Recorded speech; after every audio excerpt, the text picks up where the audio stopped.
cette nouvelle vidéo à travers laquelle on va discuter un outil, on va découvrir ensemble un outil que l'on va nommer React Flexible List. Alors, React Flexible List, c'est juste un paquet que moi-même j'ai créé. C'est un paquet NPM React qui va nous permettre de gérer la responsivité dans notre application React de façon automatique et de façon, on va dire, très simple. Parce que la plupart du temps, on se rend compte que on a une application à faire, mais aussi on a le style qu'on doit prendre en compte. Ok, on a le style qu'on doit prendre en compte, on a l'alignement qu'on doit prendre en compte, des trucs comme ça. Alors que nous, on a une urgence qu'on doit faire. Alors, au lieu de se concentrer, je ne dis pas que le fait de se concentrer sur le style n'est pas important, c'est très très important, mais on peut gagner du temps avec. Et donc, React Flexible List, lui, il nous permet de gagner du temps en nous permettant de nous concentrer sur l'essentiel et il gère la responsivité pour nous. Donc, on va d'abord voir comment l'utiliser et on va voir ensemble un point très très important de React Flexible. Ce point-là n'est pas abordé dans la documentation, ce point a été abordé dans ce blog que j'avais écrit pour expliquer un peu comment ça marche et comment l'utiliser. Donc il y a un truc qui n'est pas abordé dans la documentation mais qu'on verra à la fin de la vidéo. Restez jusqu'à la fin parce que c'est très très important ce concept-là. Alors, pour l'utiliser, c'est tout simplement, il suffit tout simplement de l'installer. Donc moi, je l'ai déjà installé. Et je vais vous montrer comment ça marche d'abord, avant de vous montrer les fonctionnalités qu'il peut nous fournir. Donc, qu'est-ce qu'il doit faire? Moi, je vais juste copier l'exemple que la documentation m'a donné. Je viens ici, je vais créer un div qui est dans lequel je vais mettre le React Flexible List. Je l'importe from React Flexible List et là, j'ai mon style. Je mets des padding 10 et là je vais aller voir le résultat il est là, mais là c'est pas visible. Donc ce que je vais faire, je vais venir ici au niveau du P, donc je vais mettre style et dans le style je mets des padding, bon pas des padding mais de border un pixel solide. Et là vous voyez que voici mes cartes. Donc là les padding, je pense que je vais les ajouter, padding 20. Et quand j'enregistre, vous voyez que mes cartes sont là. Et vous voyez qu'automatiquement, les cartes sont gérées. Donc pour faire simple, pour expliquer un peu c'est quoi React Flexible List, c'est juste un paquet NPM qui utilise un design pattern de React. Ce design pattern là, c'est le list and list items. Donc c'est un design pattern sur React parce que sur React, la plupart du temps, on map que des listes. On a des data et on va tout le temps lister des éléments. Donc il y a un design pattern sur React qui se nomme list and list items qui va nous permettre de savoir comment on peut lister les éléments de façon automatique. Donc React Flexible List utilise ce design pattern, le met en place et nous fournit vraiment cette fonctionnalité de gérer la responsivité de nos cartes de façon automatique. Donc pour que ça marche, qu'est-ce qu'elle a besoin? Je vais commenter ça. L'essentiel, le plus important pour que React Flexible List fonctionne, ce sont ces trois propriétés: ressource data, ressource item et ressource name. Le ressource data, c'est la liste d'éléments que l'on va afficher. Le ressource item, c'est l'item, c'est-à-dire que ce qui va représenter, on va dire, une donnée de notre, on va dire, ce qui représente un item de notre donnée. C'est-à-dire que par exemple, si on a un data, une liste, le ressource item représente un élément de la liste. Ce qui veut dire que le texte qui est là, ça va représenter un texte qui sera ici. Le ressource item, c'est ce qu'on a expliqué. Maintenant, le ressource name, c'est très important. Je vous disais que React Flexible List utilise un design pattern list and list items. Donc, lui, pour qu'il fonctionne, pour qu'il sache quels sont les props, qui sont donnés dans chaque item, on a besoin de lui donner le ressource name. Si par exemple, je viens ici, je mets texte, j'enregistre, vous voyez qu'il est vide, il ne parvient pas à retrouver mes textes. Donc, pour que ça fonctionne, je suis obligé de mettre ici aussi texte et ici aussi je mets texte. Si je ne le fais pas, ça ne va pas fonctionner. Là, on voit que maintenant ça fonctionne. Donc, voici les trois props essentiels, basiques qu'il faut utiliser dans React Flexible List. L'autre qui est un peu important, c'est le gap. Le gap, c'est, on va dire, l'espace qui va être entre nos éléments. Je mets 100. Vous voyez qu'il y a trop d'espace entre nos éléments, c'est normal, ok? Et le gap, ça va être l'espace qui sera entre les éléments. Par défaut, c'est 15. Donc, on va mettre à 20. À 25, c'est bon. Le card width, c'est quoi? Ok, c'est normal. Le card width, c'est on va dire le width de chaque card item. chaque item, ressource item aura un width. Et ici, pour matérialiser cela, on met le width là. Donc, on met 300, on met 100 d'abord. Quand je mets 100, vous voyez que voici mes cards. Chaque card a 100 pixels de width. Je mets 300. Quand je mets 300, vous voyez que automatiquement, l'autre, il n'a pas d'espace, il descend automatiquement. Donc là, il y a trop d'espace parce que comme on est en HTML, chaque élément HTML a un style par défaut. Donc, en fonction du navigateur où l'on va, les éléments ont des styles par défaut. Et ici, puisqu'on utilise un P, donc P a des margines par défaut. Donc, ce que je vais faire, je vais mettre margin 0. Et quand je margin 0, vous voyez que maintenant l'espace est normal. Donc, voici un peu les cartes. Je vais inspecter. Quand j'inspecte, regardez ici la magie de React Flexibilist. Automatiquement, les cartes s'adaptent. Les cartes s'adaptent automatiquement en fonction de l'espace qui est disponible. Tant que l'espace est disponible, les cartes vont s'adapter. Ici, j'ai diminué à 200. Ok, à 200, j'enregistre. Vous voyez que nickel, tout marche parfaitement. Et l'autre partie, c'est isLoading. isLoading, c'est juste une propriété qui va nous permettre de savoir est-ce que nous on est en train de récupérer les données ou pas. Et l'autre, c'est skeleton. Mais on va voir les deux après. Voici maintenant le minimum pour que React Flexibilist fonctionne. Mais il y a une partie qui est un peu très importante, c'est comment est-ce que nous, en tant que développeurs, allons passer des propriétés supplémentaires à chaque card item. C'est-à-dire que par exemple, si nous on a besoin d'effectuer des actions à partir des card items, qu'est-ce qu'on va faire? Donc cette partie-là n'est pas couverte dans la documentation du paquet React Flexibilist, je ne l'ai pas couvert là-bas.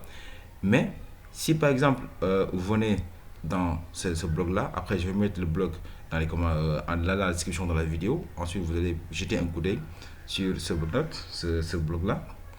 On va couvrir une partie qui est un peu intéressante, c'est comment passer des props supplémentaires à notre card item. Là, on va descendre un peu, on y va. How to add additional props. Ok, c'est ici. Là, on nous montre how to add additional props to each list item. C'est par exemple aujourd'hui, si on a besoin de récupérer, on va de l'ID du produit, on va récupérer le produit, on doit passer une fonction à notre card item. Mais le problème, c'est que comment le faire avec cela. Donc, pour faire simple, on va utiliser cet exemple-là. Donc, on va utiliser data. Ok, data est là. Je colle ici. Et ensuite, je vais copier le composant card product item. Je le mets ici. C'est quoi cette erreur? Ok, H3. Ok, ça marche bien.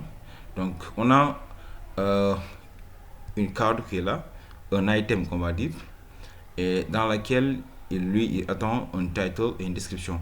Là, on n'a pas besoin de l'ID, parce que l'ID, même si on est en train de mapper, le key est dans le grid list. Donc, nous, on n'a pas à s'occuper du key, des keys.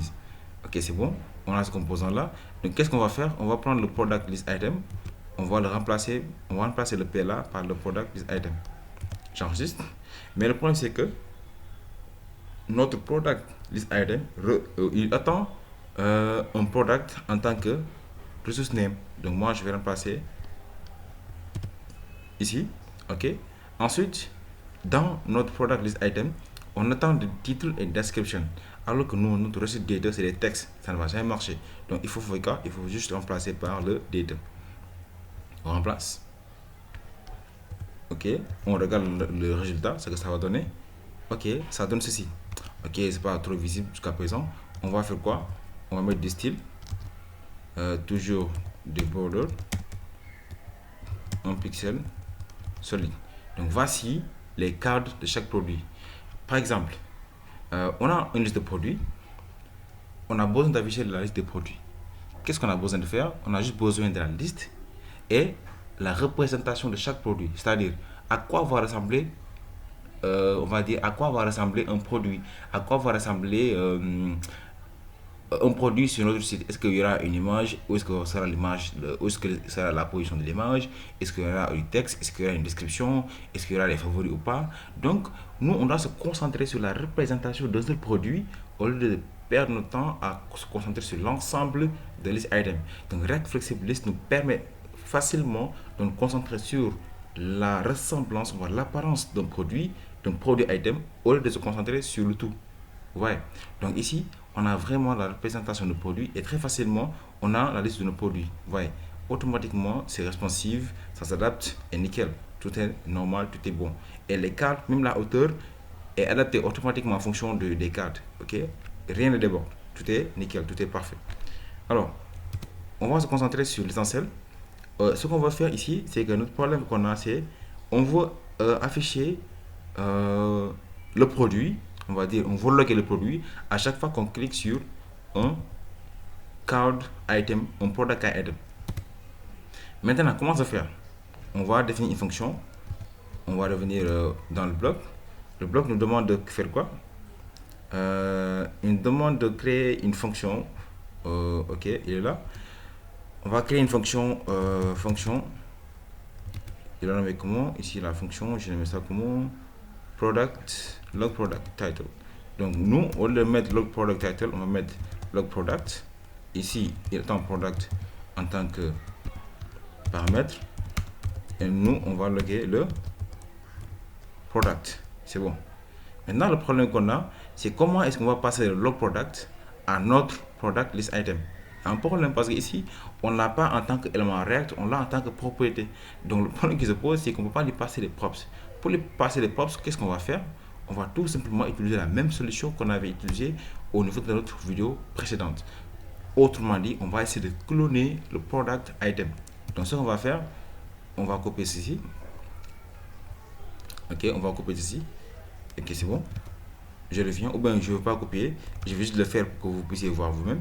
Je vais mettre quoi? Je vais créer une constante const clone. Donc moi, je fais ça automatiquement. À chaque fois que je veux cloner un card item, je commence par clone it et je mets le nom de la card item. Donc je mets ceci et je lui vais dire, c'est soit vous pouvez mettre clone it element. Moi, je préfère mettre React. C'est une préférence, c'est pas une obligation. Clone element. Et clone element va recevoir quoi? Il va recevoir l'élément qu'on veut cloner. C'est quoi? Le product list item. Et c'est fini. Mais c'est pas terminé parce que notre product card item, il attend lui une props product. Donc nous, pour que l'élément cloné aussi puisse savoir que product item attend une props product, on doit lui passer un paramètre aussi ici en tant que product. Et là, vous allez voir quand je vais commencer à écrire product, automatiquement on voit que product est là. Et je lui donne product. Le travail il est fait.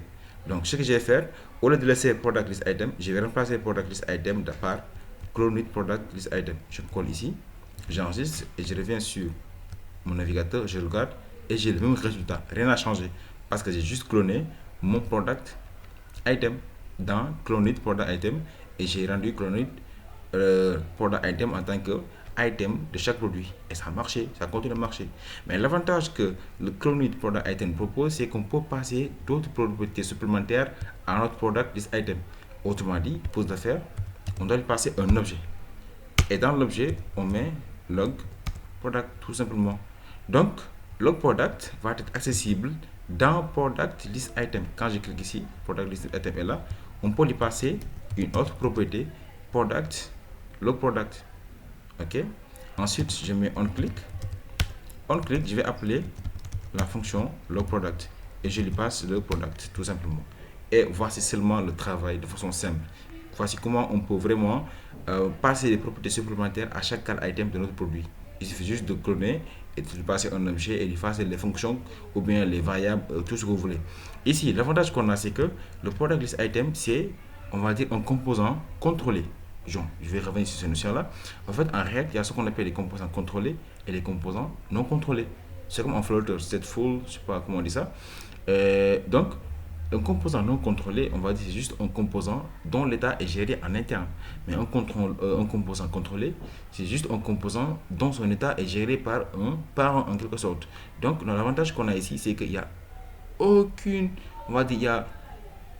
état dans product list item. C'est ce qui fait que nous, on peut vraiment lui passer tout ce qu'on veut pour pouvoir utiliser le contenu du card item en dehors, à l'extérieur de ce card item là, parce que lui, il ne gère pas son propre état. Il n'est pas un composant non contrôlé. C'est un composant contrôlé, donc on peut faire tout ce que l'on veut avec ce composant là. C'est ça la puissance de faire des list items. Ça peut nous aider à faire du grid list, mais de notre côté, ça nous permet vraiment de contrôler le composant, de le manipuler autant que l'on veut. C'est pourquoi ici, on peut lui passer des propres supplémentaires tant que l'on veut et on va pouvoir récupérer chaque produit à l'extérieur de ce composant. Donc, on va tester ça. On va regarder, on va cliquer, on clique, vous voyez que le product il est logué, il est logué. Bon, là, on ne veut pas différencier les différentes FIONOO. Bon, on va mettre FIONOO 1, espace FIONOO 2, espace FIONOO 3, espace FIONOO 4 et FIONOO 5. Et là, je vais rafraîchir la page. Donc, quand je clique, il a logué quel FIONOO? Il a logué le FIONOO 2. Je clique FIONOO 5, il a logué quel FIONOO? Il a cliqué, il a logué FIONOO 5. Vous voyez? Donc, voici comment on peut passer des propriétés supplémentaires à chaque liste item de notre liste. On va dire de notre liste, c'est ça en fait. Il suffit juste de cloner et d'utiliser ce que l'on veut en fonction de nos besoins en quelque sorte. Donc voici un peu de façon résumée comment utiliser le rect list. Donc je vais vous parler aussi de isLoading. isLoading c'est quoi? isLoading c'est une propriété qui nous permet de savoir par exemple est-ce que la liste de produits est en train de charger. Je me trouve, quand je me trouve, j'affiche la page. Vous voyez qu'il me met des skeletons. Vous voyez, il me met des skeletons parce qu'il me dit qu'il y a quelque chose qui est en train d'être loadé. Mais si vous ne préférez pas ce skeleton là, vous pouvez créer vous pouvez lui passer une propre skeleton. Quand j'enregistre, vous voyez qu'il met vos propres skeletons. Donc si vous ne voulez pas le skeleton par défaut de React Grid List, vous pouvez lui donner votre propre skeleton. Et là, il va afficher votre skeleton. Et quand vous allez mettre isLoading à false, il va afficher maintenant la liste de vos produits.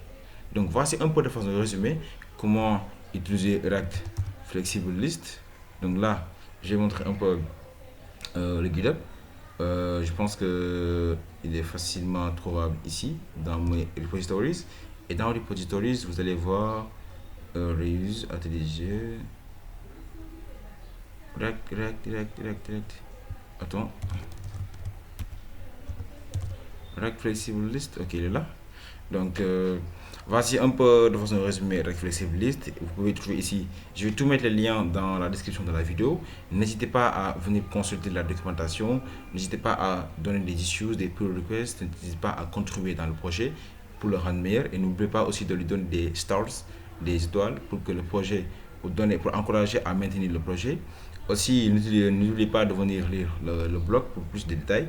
Il y a aussi une partie où on peut l'utiliser avec du TypeScript. Donc, let me give you a tip.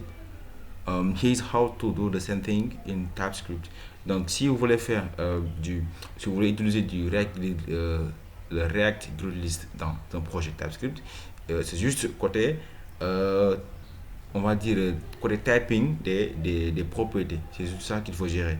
Et là, je vous donne un petit, on va dire, comment le faire avec du TypeScript. Si on va utiliser le React Grid List, il suffit juste de typer le list item. Et pour typer le list item, voici juste une partie qui vous explique comment le faire par rapport à ce que vous voulez faire. Donc, c'est juste de changer le type de l'interface et ça va venir automatiquement. Donc, voici l'exemple un peu. Voici ici le NPM si vous voulez plus de détails.